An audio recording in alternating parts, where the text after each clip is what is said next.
हर हर महादेव। और आप सभी को होली की हार्दिक शुभकामनाएं।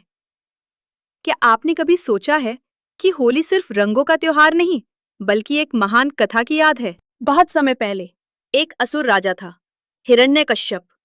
शक्ति और अहंकार में डूबा हुआ, स्वर्ण सिंहासन पर बैठा, वो स्वयं को ही ईश्वर समझता था। लेकिन उसी महल में उसका पुत्र प्रहलाद भगवान विष्णु का सच्चा भक्त था। शांत, निर्भय, उसकी भक्ति अडिग थी। जब हिरण्यकश्यप को यह पता चला तो उसका क्रोध आसमान छू गया। दरबार में उसने गर्जना की, मेरे सिवा किसी की पूजा नहीं होगी। राजा ने प्रहलाद को दंड देने का आदेश दिया। उसे हाथियों के सामने फिकवाया गया, लेकिन चमत्कार हुआ, भक्ति के सामने भय हार गया।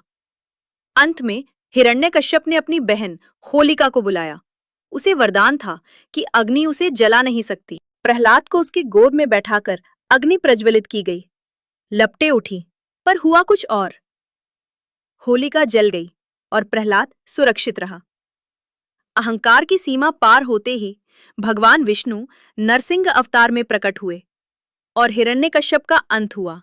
ये था सत्य की विजय का क्षण। इसी घटना की याद में हर वर्ष फाल्गुन पूर्णिमा की रात हम होलिका दहन करते हैं और अगली सुबह रंगों से खेलते हैं, क्योंकि ये केवल उत्सव नहीं, ये बुराई पर अच्छाई की जीत का प्रतीक है।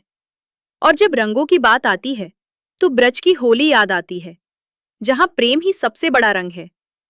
होली हमें सिखाती है, अहंकार को जलाओ, रिश्तों को रंगों से सजाओ और प्रेम को जीवन में उतारो।